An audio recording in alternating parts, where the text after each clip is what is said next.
Mark సువార్త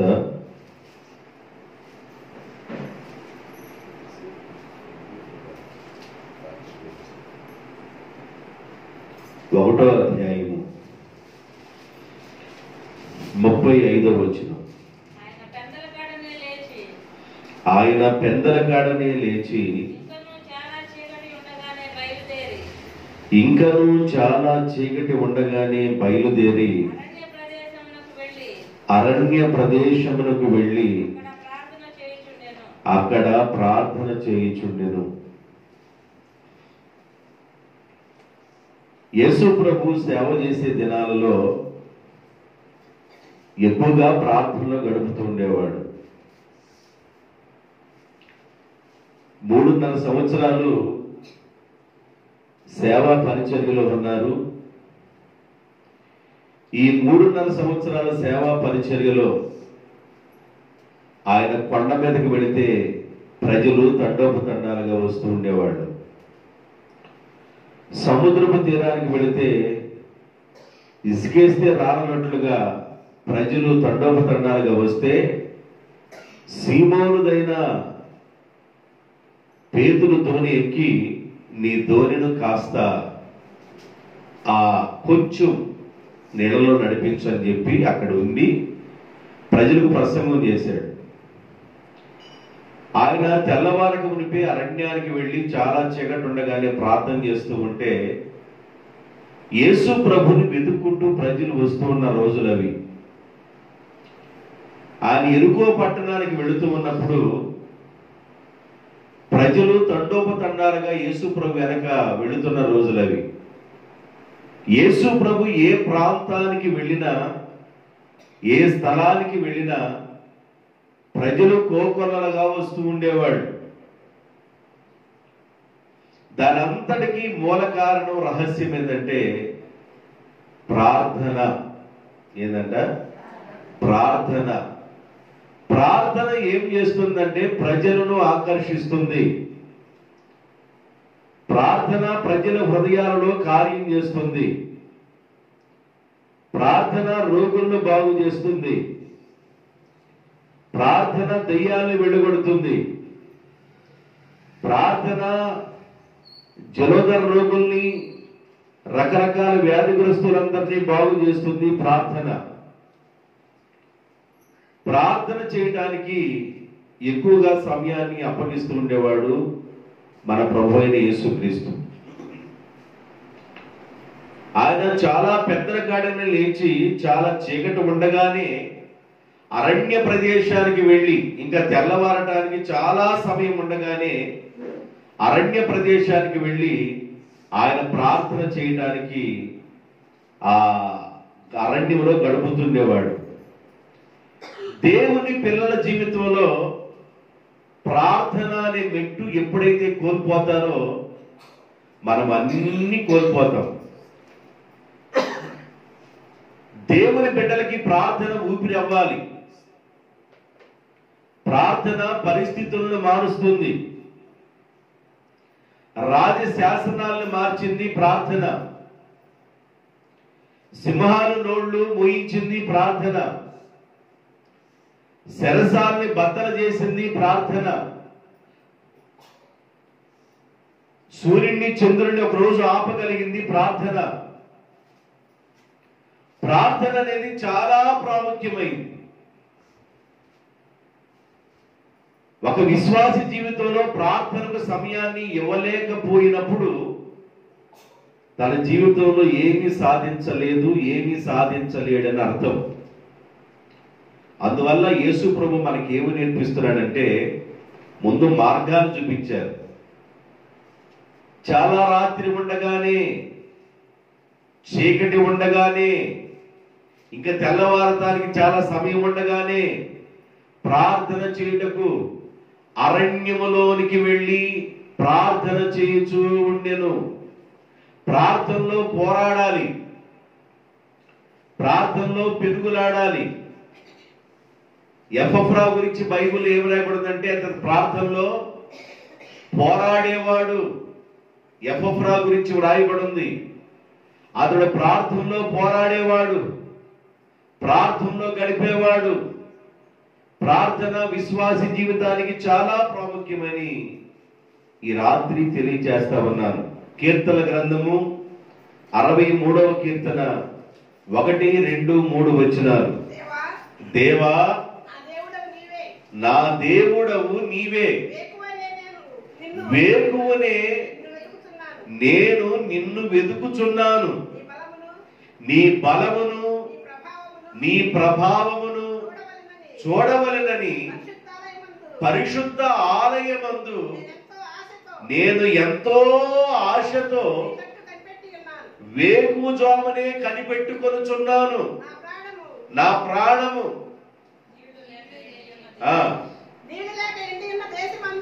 నీళ్లు లేక ఎండి ఉన్న దేశమందు నా ప్రాణము నీ కొరకు తృష్ణగొని ఉన్నది. నీ మీద ఆశ చేత నేను నిన్ను చూడవలెనని నా శరీరము కృషించుచున్నది. దేవా, నీ పరిశుద్ధ సన్నిధిలో నేను కనిపెట్టుకొని ఉన్నానయ్యా. భక్తుడైన దావీదు గారు ప్రార్థనా కీర్తన ఇది.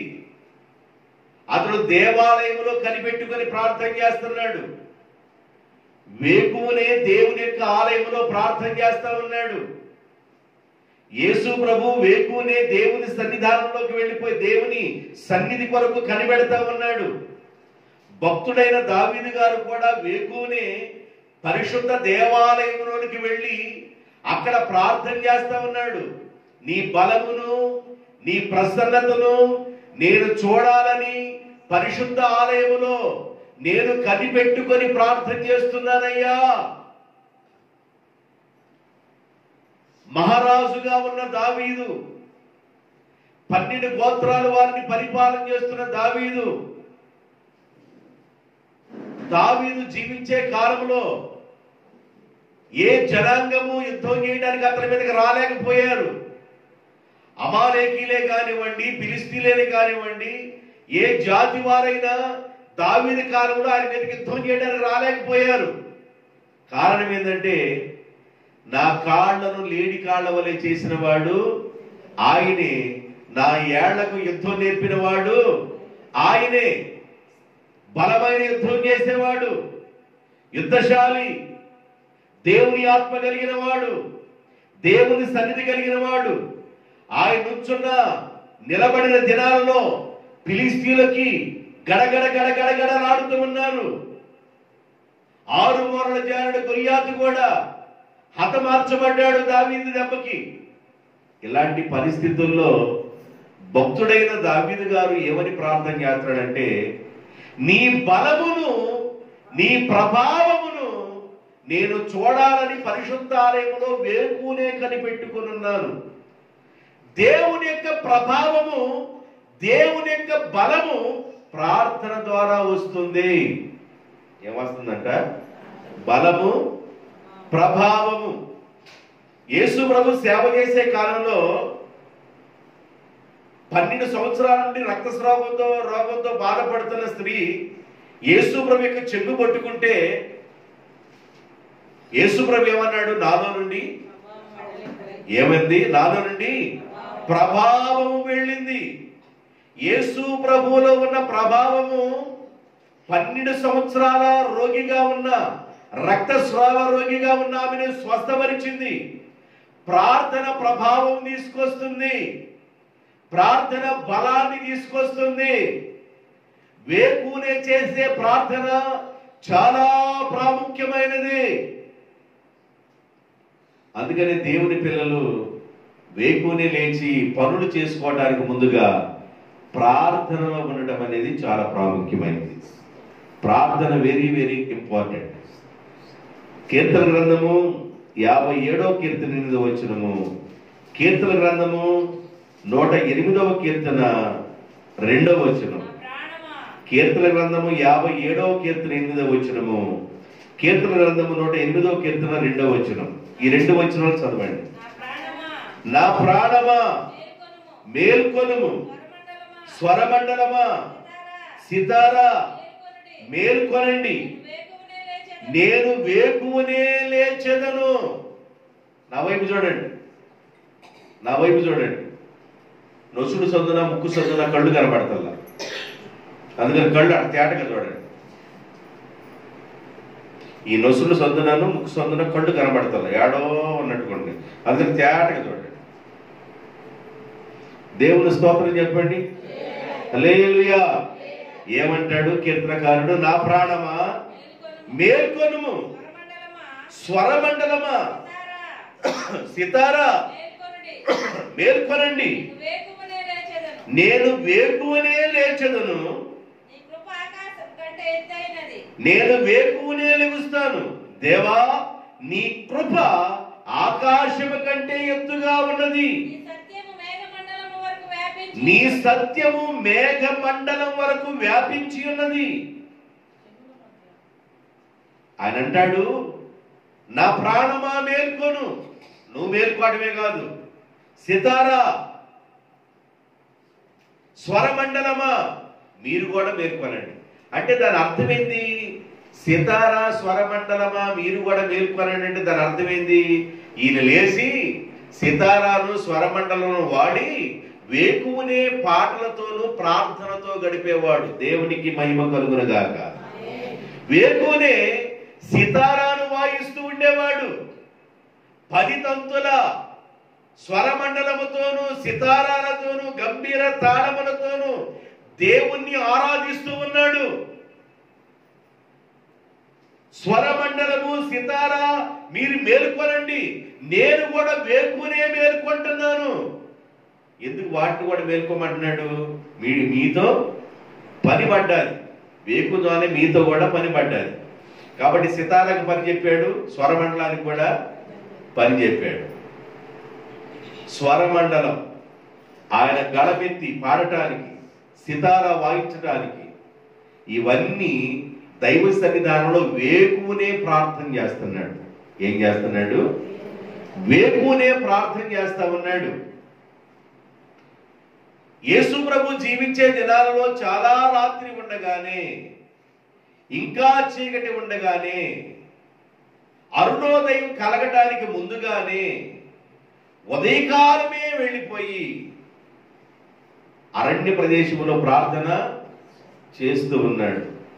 భక్తుడైన దావీదు గారు కూడా అలాగే ప్రార్థన చేస్తున్నాడు. ఇంకో క్వశ్చన్ చెప్పాను కదా, స్వరమండలమా సితారా మేల్కొనండి, నేను వేకువనే లేచెదను. ఈ 2 రిఫరెన్స్లు ఒకే విధానముగా ఉన్న రిఫరెన్స్లు కనుక ఆ 2 ఒక చోటే ఉన్నాయని గీత తీసుకోండి.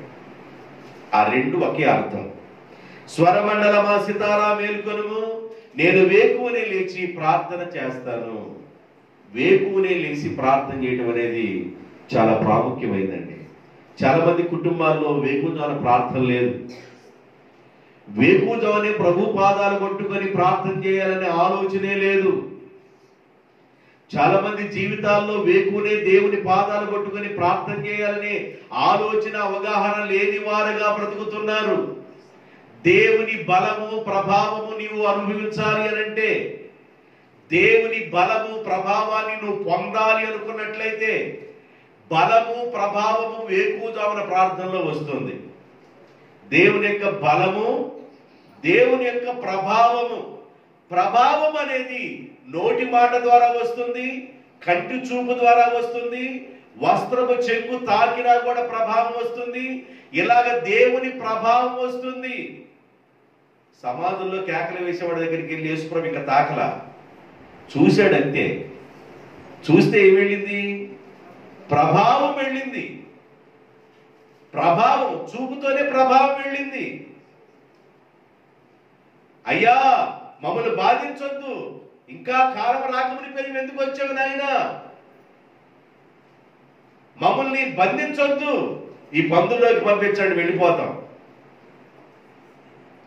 దేవుని ప్రభావము మాట ద్వారా వస్తుంది. దేవుని యొక్క ప్రభావము నువ్వు చూస్తే ప్రారంభమవుతుంది. దేవుని యొక్క ప్రభావము వస్త్రము చెంగు ద్వారా వస్తుంది. పౌలు గారు నడికట్టు తగిలినప్పుడు స్వస్థతలు వచ్చినాయి, టవల్ తగిలినప్పుడు స్వస్థతలు వచ్చినాయి, కచ్చీపులు తగిలితే స్వస్థతలు వచ్చినాయి. కారణం ఏంటంటే దేవుని ప్రభావము. అది వేకుని లేచి ప్రార్థన చేసే అనుభవము జీవితాల్లో ఉండాలి. ప్రార్థన అనుభవం ఉండాలి. ప్రార్థన పెట్టుండాలి. ఎవరైతే వేకుని లేచి ప్రార్థన చేస్తారో, వేకునే ప్రభు పాదాలు పట్టుకుంటారో, వారి మీదకి వచ్చే ఆశీర్వాదం ఏంటంటే బలము, ప్రభావము. అందుకనే భక్తుడు దావీదు అంటాడు, నేను వేకుని లేచాను, స్వరమండలం కూడా లేచింది, సితారా నువ్వు కూడా లేవు. మనం దేవుడిని ఆరాధిద్దాం, దేవుడిని ఆరాధిద్దాం. యోబు గ్రంథం 1వ అధ్యాయము 5వ వచనం.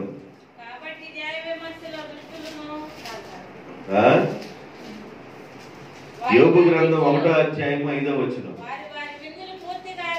వారి వారి విందులు పూర్తి కాగా యోబు తమ కుమారులు పాపము చేసి తమ హృదయంలో దేవుడు దూషించారేమో అని అనుకొని వారిని పిలవనంపించి వారిని పరిశుద్ధపరిచి ఉదయకాలమే అరుణోదయమున లేచి వారిలో ఒక్కొక్కరి నిమిత్తము దహన బలిని అర్పించి యోబు అరుణోదయమున నిత్యము అలాగు ప్రార్థన చేయుచూ ఉండెను. అరుణోదయము, అరుణోదయ దర్శనము, అరుణోదయాన్న ప్రార్థన చేయటం, ఉదయకాలమే ప్రార్థన చేయటం. యోబు జీవితంలో కూడా అంటాడు, ఉదయకాలమే నా కుమారులు దేవుడు దూషించారేమో. యోబుకి ఎంతమంది కుమారులు?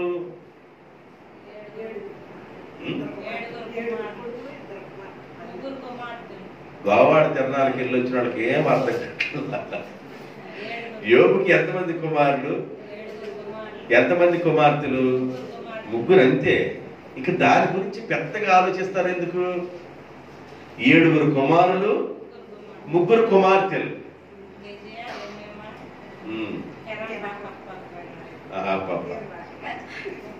సరే, 3 కుమారులు ఉదయంలో ఏమన్నా దూషించారేమో, దేవుణ్ణి పాపం చేశారేమోనని కుమారుల కొరకు ఏం చేశాడు? దహన బలిని అర్పించుకుంటూ అరుణోదయాన్ని ప్రార్థన చేస్తున్నాడు. ఇది నిత్యము చేస్తూ ఉన్నాడు, నిరంతరము చేస్తూ ఉన్నాడు. జాగ్రత్తగా వినండి. నిత్యము నిరంతరము వేకునే ప్రార్థనలు ఉన్న వాళ్ళకి కష్టాలు రావని బైబిల్ చెప్పటల్లా, బాధలు రావని బైబిల్ చెప్పటల్లా. యోబు నిరంతరం ఇలాగే చేస్తూ ఉన్నాడు. ఉదయకాలం అరుణోదయాన్న యోబు నిత్యము ఇలాగే ప్రార్థన చేస్తున్నాడు కదా. ఒక్కరోజే ఇల్లు కూలిపోయింది, ఒక్కరోజే కుమారులు కుమార్తెలను కోల్పోయాడు, ఒక్కరోజే ఆస్తి మొత్తం కోల్పోయింది. గొర్రెలు ఆయన కలిగిన మరి ఆస్తి మొత్తం ఒక్కరోజే కోల్పోయాడు. నిరంతరము ప్రార్థన చేస్తున్న శోధనలు రావని లేదు, నిరంతరము ప్రార్థన చేస్తున్న కష్టాలు రావని లేదు. నేను ఎంతగా ప్రార్థన చేస్తున్న కష్టాలు నాకేం వస్తున్నాయి అంటే, కష్టాలు వస్తున్నాయి అంటే కష్టాలలో దేవుడికి తోడుకుంటాడని అర్థం. గుర్తుపెట్టుకో. యేసు ప్రభుని వెంబడించడం అంటే బైపాస్ రోడ్డు కాదు, ఇరుకు మార్గం అన్నాడు. విశాలమైన మార్గం కాదది. ఇరుకు మార్గమున ప్రవేశించేవాడు పోరాడుతూ వెళ్ళాలి. విశాల మార్గం వేరు. నిరంతరము వేకువనే అరుణోదయమునే ఒకవేళ ప్రార్థన చేస్తున్నా కష్టాలు లేకపోవు, బాధలు లేకపోవు, ఇవన్నీ ఉంటాయి. కానీ వాటిల్లోనే మనం ఎవరి వైపు చూడాలి? దేవుని వైపే చూడాలి, దేవుని మీదే ఆనుకోవాలి. దేవునికి మహిమ కలుగును గాక. 127వ కీర్తన, 127వ కీర్తన 2వ వచనం. కొంచెం వ్యతిరేక పదం చెబుతాను ఇప్పుడు మీకు. 127వ కీర్తన 2వ వచనం. మీరు వేకువనే లేచి చాలా రాత్రి అయిన తర్వాత పడుకొనుచున్నారు. మీరు వేకునే లేచి చాలా రాత్రి దాకా కష్టార్జితాన్ని అనుభవిస్తున్నారు. మీరు కష్టం చేస్తున్నారు. మీరు వేకుని లేచి చాలా రాత్రి దాకా పని చేస్తూనే ఉన్నారు. చదువమ్మా. ఆహారము తినుచుండుట. ఎందుకంటున్నాడు ఆ మాట? మీరు వేకునే లేచి చాలా రాత్రి అయిన తర్వాత చాలా రాత్రి అయినా కూడా కష్టపడతానే ఉన్నారు. అంటే ఈ మధ్యలో ఏం లేదు. వేకుని లేచారు, రాత్రి అయిన దాకా ఏం పడుతున్నారు? వీళ్ళు కష్టపడుతున్నారు. ఏం లేదు ఇక్కడ. ఏం ఏం ఏం గ్యాప్ వచ్చింది మనకి? వేకుని ఏం లేదంటే వీళ్ళకి కొంతమంది పళ్ళతో కూడా లాగేస్తుంటారు. వెళ్ళిపోయి వేరే మిరపకాయ వస్తుంది. పని చేసుకోవద్దు అంటలేదు. వేకునే లేచి చాలా రాత్రి అయిన తర్వాత ఒకవేళ అమర్తులోనో ఒకవేళ తెనాలి దగ్గర ఏదో బాగా డబ్బులు పడుతున్నాయని దూరానికి వెళ్ళిపోయి పని చేసుకొని వేకున లేచి పని చేసుకొని రాత్రి పూట ఇంటికి వచ్చేసరికి 9 అయిపోయి మరలా నువ్వు అన్నం తిని మరలా నువ్వు అంతా సిద్ధపడి పడుకునే తల్లి చాలా రాత్రి అవుతున్నా కూడా ఈ మధ్యలో మీ గ్యాప్ ఏం లేదు, ప్రార్థన లేదు. అందువల్ల అది కూడా వ్యర్థం అన్నాడు. ప్రార్థన లేకపోవటం నువ్వు చేసే ప్రతి పని వ్యర్థముగా మారుతుంది. వాక్యం చెబుతుంది, నేను చెబుటల్లా. వాక్యం చెబుతుంది. వాక్యం ఏం చెబుతుందో అది తీసుకో. మీరు వేకునే లెగుస్తున్నారు, చాలా రాత్రి అయిందా కష్టపడుతున్నారు, అయినా మీరు దాన్ని అనుభవించలేని పాడుతూ ఉన్నారు. అది కూడా వ్యర్థమే. వేకుని లేచినప్పుడు ఏం చేయాలి? ప్రార్థన చేయాలి. దేవునికి స్తోత్రం. ప్రార్థన చాలా ప్రాముఖ్యమైనది. కొద్ది సమయాన్ని ప్రార్థనలో గడిపితే దేవుని ప్రభావము బలము ప్రార్థనలో దొరుకుతుంది. ఇంకొక వ్యతిరేక పదం చెప్తాను. ఇప్పుడు దాకా అనుకూల పదాలు చెప్పాను, ఇంకొక వ్యతిరేక పదం చెప్తాను.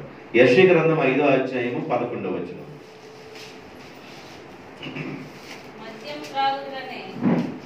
మద్యము త్రాగవలెనని వేకువనే లేచి ద్రాక్షరసాన్ని తాగి మంట పుట్టే కడుపు మంట వచ్చేంత వరకు చాలా రాత్రి వరకు పానము చేయొచ్చు. పానము చేయవారికి శ్రమ. పొద్దున్నే లేచి వాళ్ళకి ఏం కావాలి? పొద్దున్నే లేస్తే ఏం కావాలి వాళ్ళకి? బైబిల్ చెబుతుంది కదా. బైబిల్ చెప్పండి బంగారపు నోళ్ళతో. బైబిల్ ఏం చెబుతుంది? వేకుని లేచి దేనికోసం లేగుతున్నారంటే వీళ్ళు వేకునే ప్రార్థన కోసం లేగుతున్నారా లేకపోతే పానం చేయడానికి లేగుతున్నారా? ఏ పానం చేయడానికి? పానకమా మంచినీళ్ళ? మద్యము, మద్యము, ద్రాక్ష రసము మంట పుట్టేదాకా తాగుతూ ఉంటారంట, రాత్రి అయిందాకా. అది కూడా అలాంటి వాడు కూడా శ్రమే అన్నాడు బైబిల్. మీకు అనుకూలమైన విషయాలను ప్రతికూలమైన విషయాలను రెండు తెలియజేశారు. ప్రార్థన చేయటం అనేది అనుకూలత, వేకువజామున లేచి ప్రార్థన చేయటం అనుకూలత. భక్తులు ఆయా సమయాలలో ప్రార్థన చేస్తూ కనబడుతూ ఉంటారు మనకి. ఇది వేకువజామున చేసిన ప్రార్థన. కొంతమంది భక్తులు ఏ సమయాల్లో ప్రార్థన చేశారో నేను ఇంకా కొన్ని విషయాలను చూపిస్తాను. అపోస్తుల కార్యము 3వ అధ్యాయము 1వ వచనం. పగలు 3 గంటల సమయంలో ప్రార్థనా కాలము. చాలు చాలు చాలు. ఏ సమయం అంట? పగలు 3 గంటల సమయంలో ప్రార్థనా సమయము. శృంగార దేవాలయ మందిరానికి పేతురు యోహానులు ప్రార్థన జరిగే సమయంలో వెళ్ళారు. ఎన్ని గంటలప్పుడు ప్రార్థన చేస్తున్నారు? పగలు 3 గంటలప్పుడు కూడా ప్రార్థన చేస్తున్నారు. ప్రార్థన చేయటానికి ఏ టైములోనైనా చేయొచ్చు. వేకునే చెయ్యండి. నేను ఉదయమునను మధ్యాహ్నమును సాయంకాలమున నేను దేవునికి ప్రార్థిస్తున్నాను.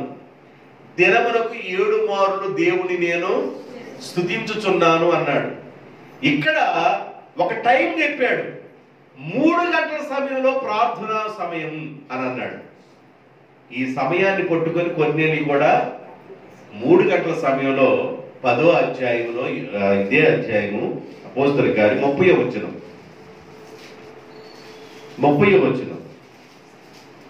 అపోస్తలుల కార్యం 10:30. అందుకు కొర్నేలి 4 రోజుల క్రితం పగలు 3 గంటలు మొదలుకొని 3 గంటల సమయంలో నేను ప్రార్థన చేయించు ఉండగా, ఆయన అలవాటు ఏంటంటే 3 గంటల సమయంలో ప్రార్థన చేయటం అలవాటు. శృంగార దేవాలయ మందిరంలో కూడా 3 గంటల సమయంలో ప్రార్థన అలవాటు ఉన్నది. వేకువనే ప్రార్థన చేసే ఒక అనుభవము, ఉదయకాలం 3 గంటల సమయంలో ప్రార్థన చేసే అనుభవాలు. ఇంకొక అనుభవం చెప్తాను. 10వ అధ్యాయం 9వ వచనం అపోస్తలుల కార్యం 10:9 చదవమ్మా. మరునాడు వారు ప్రయాణమైపోయి పట్టణమునకు సమీపించినప్పుడు పగలు ఇంచుమించు 12 గంటలకు పేతురు ప్రార్థన చేయటకు మిద్దె మీదకు ఎక్కెను. ఎన్ని గంటలప్పుడంట? 12 గంటలు. 3 గంటలప్పుడు ప్రార్థన చేసిన వాళ్ళు ఉన్నారు, 12 గంటలప్పుడు ప్రార్థన చేసిన వాళ్ళు ఉన్నారు. అంటే ప్రార్థన సమయాలు చెబుతున్నారు. వేకు ద్వారా ప్రార్థన చేయటం, ఆయన బలాన్ని ప్రభావాన్ని వెతకటం. 12 గంటలప్పుడు ప్రార్థన చేస్తున్నప్పుడు పేతురు ఒక దర్శనాన్ని చూశాడు. 3 గంటల ప్రార్థన చేస్తున్నప్పుడు కొర్నేలి దేవుని యొక్క స్వరాన్ని, దేవదూత స్వరాన్ని విన్నాడు. కాబట్టి ప్రార్థన అనేది ఏ టైములోనైనా నువ్వు గడపచ్చు, ఏ సమయంలోనే గడపచ్చు. ఇందాక వేకునే ప్రార్థన చేయండి అని చూపించారు. ఇప్పుడు మరలా ఏమి చూపిస్తారని మీకు? 12 గంటలప్పుడు ప్రార్థన చేసిన వాళ్ళు ఉన్నారు, పగలు 3 గంటలప్పుడు ప్రార్థన చేసిన వాడు కూడా ఉన్నారు. పగలు 3 గంటలప్పుడు ప్రార్థన చేస్తున్న కొర్నేలికి దేవుని దూత స్వరము వినబడింది. ఓ కొర్నేలి, నీ ప్రార్థనలు, నీ ధర్మ కార్యాలు దేవుని సముఖమునకు వెళ్ళినాయి.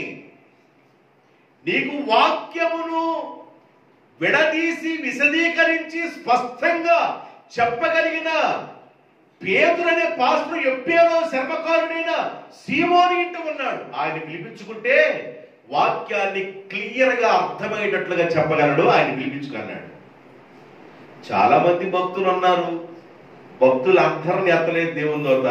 ఆ భక్తుడిని పిలిపించుకో, వాక్యాన్ని అర్థమయ్యేటట్టుగా క్లియర్ గా చెబుతాడని.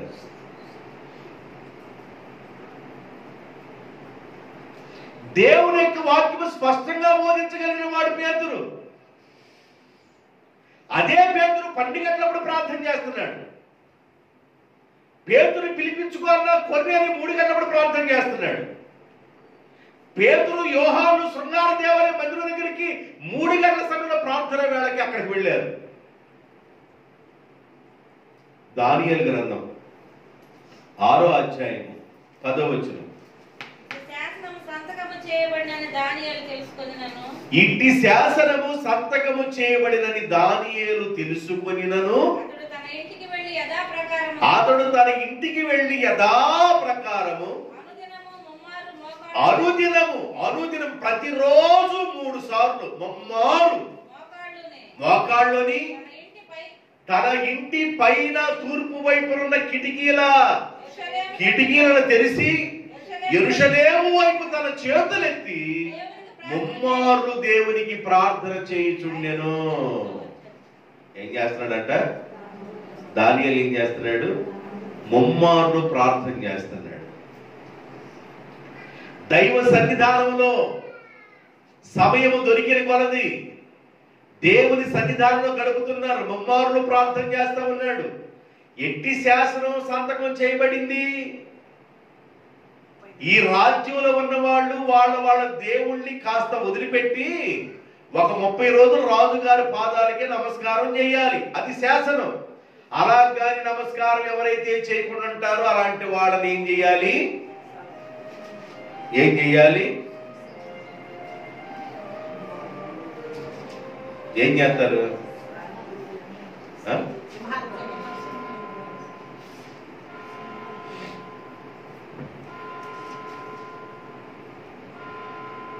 కొద్ది బైబిల్ చూడండి, అప్పుడప్పుడు అలా చదువుతా ఉండండి. ఒకసారి అది దేవుని స్తోత్రం పట్టుకున్నావు.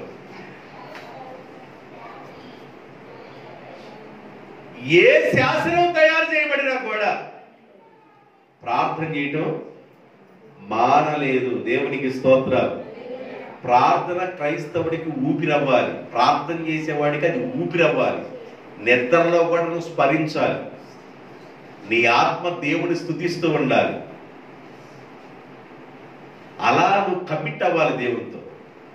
అప్పుడు నీ ఇంటిలో దైవ బలాన్ని చూస్తావు, దేవుని ప్రభావాన్ని చూస్తావు.